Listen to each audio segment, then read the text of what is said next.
From the National Newsroom of the Canadian Press, I'm Karen Rebo. Prime Minister Justin Trudeau is in southern Italy this morning, where a 3-day summit of G7 leaders is underway. The 3-day summit is an opportunity for collaboration among the leaders of the wealthy democracies France, Italy, Germany, the United Kingdom, the United States, Canada, and Japan. Trudeau is scheduled to have meetings with German Chancellor Olaf Scholz, French President Emmanuel Macron, and Ukrainian President Volodymyr Zelensky. He's also set to participate in working sessions with other leaders on collaboration with Africa, climate change, the Middle East, and Ukraine. Ukraine is expected to be a major agenda item for the summit, with all eyes on whether the G7 leaders reach an agreement on using frozen Russian assets to deliver financial aid to Ukraine. Nujura Malisi, Canadian Press, Bari, Italy. Diplomats at the G7 meeting say leaders have already agreed to engineer a $50 billion loan to help Ukraine in its fight for survival. The plan is to use windfall profits from Russia's roughly $300 billion in frozen central bank assets as collateral for the loan. Details on how it will be provided have yet to be hashed out. The Liberal government will start shipping decommissioned CRV-7 rocket motors to Ukraine. Defense Minister Bill Blair made the announcement in Brussels this morning at a meeting of the Ukraine Defense Contract Group of about 50 allied countries. He said Canada will send an initial tranche of around 2,000 rocket motors. The Ukrainian ambassador has said her country could use decommissioned weapons as it fights Russia's ongoing invasion. An undercover police officer embedded in the Coutts, Alberta blockade told a Lethbridge court yesterday that protester Anthony Olenek characterized Mounties as the arms of Canada's so-called devil prime minister.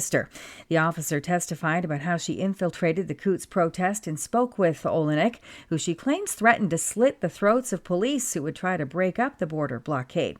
Olenek and Chris Carbert were charged with conspiring to murder police after Mounties found a cache of guns and ammo in nearby trailers at the blockade at Coutts in early 2022. And as the Stanley Cup Finals skates into Edmonton tonight for Game 3, the hometown Oilers have one tiny fan who is cheering all the way from a hospital room in Saskatoon. Mark Lay is just under 3 months old, and he weighs about 5 pounds after coming into the world 3 months earlier than planned. When nurses heard his dad is a die-hard Oilers fan, they decked out baby Mark's room in Oilers gear.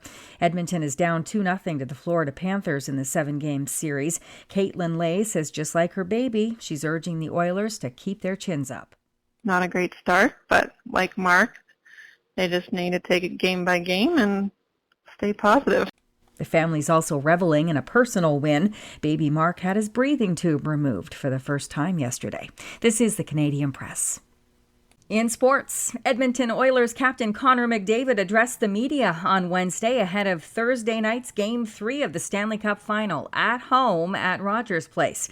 The Oilers come back to Edmonton down 2-0 to the Florida Panthers, but McDavid says his team is in familiar territory. Our group has willed our way out of situations, and I think we have an opportunity to do that here in this series as well. In the NBA final, Jason Tatum scored 31 points and Jaylen Brown added 30 as the Boston Celtics held off a furious rally by the Dallas Mavericks to win 106-99.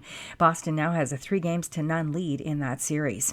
And the Toronto Blue Jays wrapped up their 3-game series against the Milwaukee Brewers with a 5-4 loss. The Brewers took 2 of 3 from the Blue Jays during that stand. The Jays traded infielder-outfielder Kevin Biggio to the LA Dodgers for minor league pitcher Braden Fisher earlier in the day. From the Canadian Press, I'm Karen Rebo.